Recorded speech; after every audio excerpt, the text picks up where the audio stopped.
If an injury has to be done to a man, it should be so severe that his vengeance need not be feared.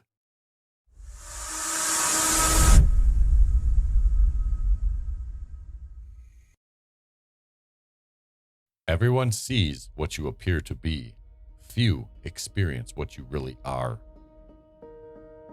The lion cannot protect himself from traps, and the fox cannot defend himself from wolves. One must therefore be a fox to recognize traps, and a lion to frighten wolves. The first method for estimating the intelligence of a ruler is to look at the men he has around him. There is no other way to guard yourself against flattery than by making men understand that telling you the truth will not offend you. Never was anything great achieved without danger. Never attempt to win by force what can be won by deception. I'm not interested in preserving the status quo. I want to overthrow it. Men are driven by two principal impulses, either by love or by fear. All courses of action are risky, so prudence is not in avoiding danger, it's impossible, but calculating risk and acting decisively. Make mistakes of ambition and not mistakes of sloth. Develop the strength to do bold things, not the strength to suffer. Where willingness is great, the difficulties cannot be great. Men are of three different capacities. One understands intuitively, another understands so far as it is explained, and a third understands neither of himself nor by explanation. The first is excellent, the second commendable, and the third altogether useless. It is not titles that honor men, but men that honor titles. How we live is so different from how we ought to live that he who studies what ought to be done rather than what is done will learn the way to his downfall rather than to his preservation. Men are so simple of mind and so much dominated by their immediate needs that a deceitful man will always find plenty who are ready to be deceived. Men, in general, judge more by the sense of sight than by the sense of touch, because everyone can see, but few can test by feeling. Everyone sees what you seem to be. Few know what you really are, and those few do not dare take a stand against the general opinion. The vulgar crowd always is taken by appearances, and the world consists chiefly of the vulgar. He who wishes to be obeyed must know how to command. A man who is used to acting in one way never changes. He must come to ruin when the times, in changing, no longer are in harmony with his ways. There is nothing more important than appearing to be religious. Whosoever desires constant success must change his conduct with the times. Any man who tries to be good all the time is bound to come to ruin among the great number who are not good. Hence, a prince who wants to keep his authority must learn how not to be good and use that knowledge, or refrain from using it as necessity requires. Of mankind, we may say in general, they are fickle, hypocritical, and greedy of gain. And here comes in the question whether it is better to be loved rather than feared, or feared rather than loved. It might perhaps be answered that we should wish to be both, but since love and fear can hardly exist together, if we must choose between them, it is far safer to be feared than loved. It must be remembered that there is nothing more difficult to plan, more doubtful of success, nor more dangerous to manage than a new system. for the initiator has the enmity of all who would profit from the preservation of the old institution, and merely lukewarm defenders in those who gain by the new ones. Wisdom consists of knowing how to distinguish the nature of trouble and in choosing the lesser evil. Appear as you may wish to be. Men, in general, judge more from appearances than from reality. All men have eyes, but few have the gift of penetration. He who becomes a prince through the favor of the people should always keep on good terms with them, which it is easy for him to do, since all they ask is not to be oppressed. It is better to act and repent than not act and regret. Everyone who wants to know what will happen ought to examine what has happened. Everything in this world, in any epoch, has their replicas in antiquity. A government which does not trust its citizens to be armed is not itself to be trusted. Power is the pivot on which everything hinges. He who has the power is always right. The weaker is always wrong. Politics have no relation to morals. The more sand has escaped from the hourglass of our life, the clearer we should see through it. One of the great secrets of the day is to know how to take possession of popular prejudices and passions in such a way as to introduce a confusion of principles which makes impossible all understanding between those who speak the same language and have the same interests.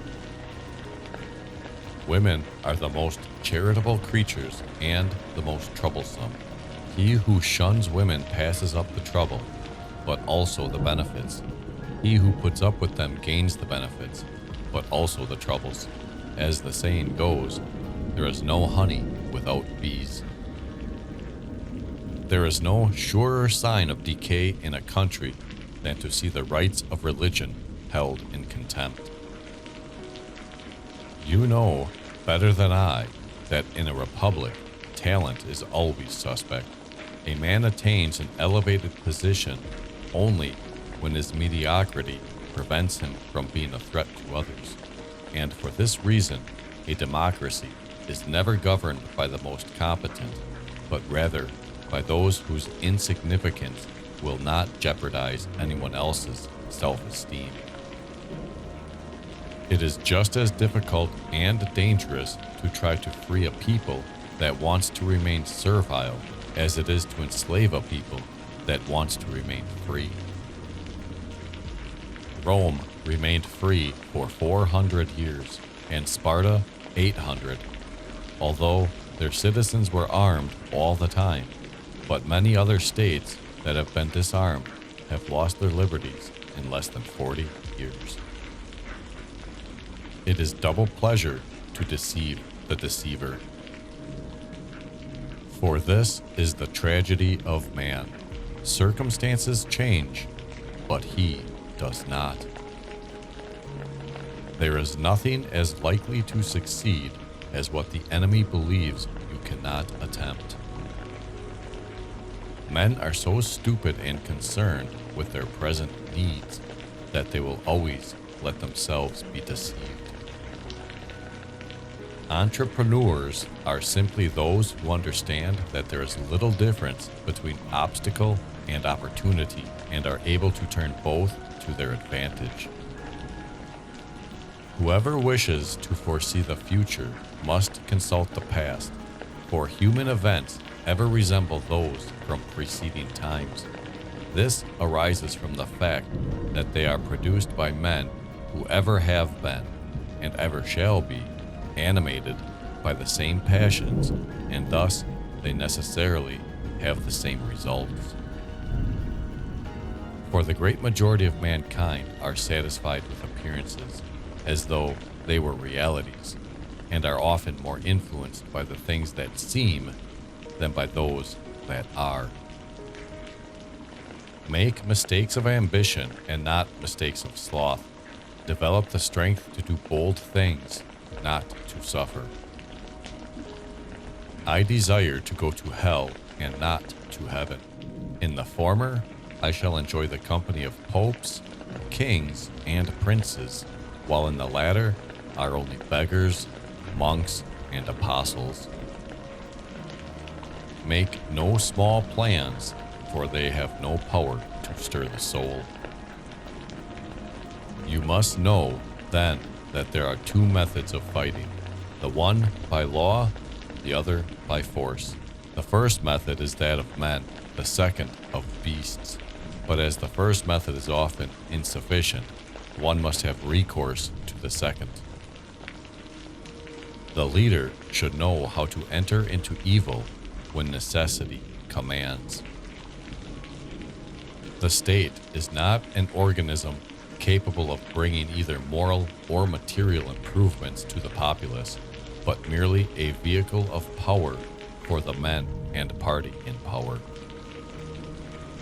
The wise man should always follow the roads that have been trodden by the great, and imitate those who have most excelled, so that if he cannot reach their perfection, he may at least acquire something of its savor.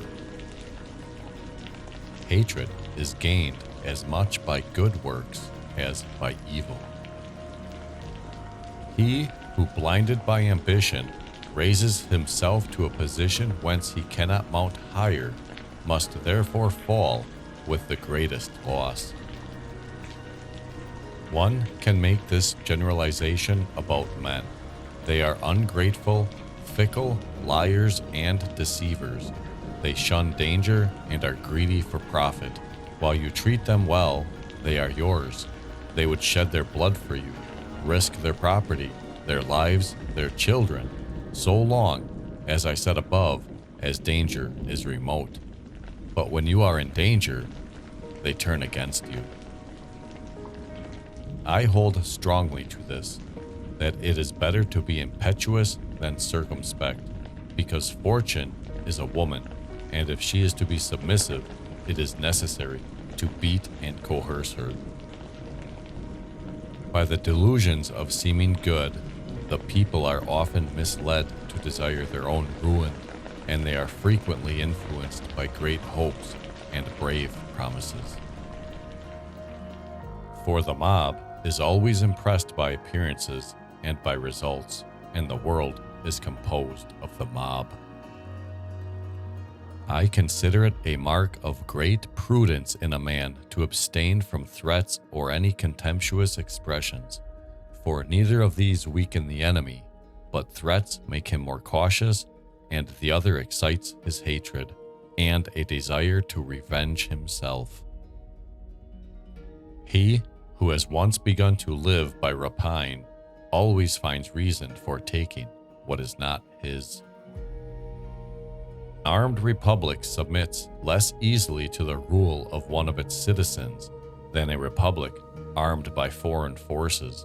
Rome and Sparta were, for many centuries, well armed and free. The Swiss are well armed and enjoy great freedom. Among other evils caused by being disarmed, it renders you contemptible.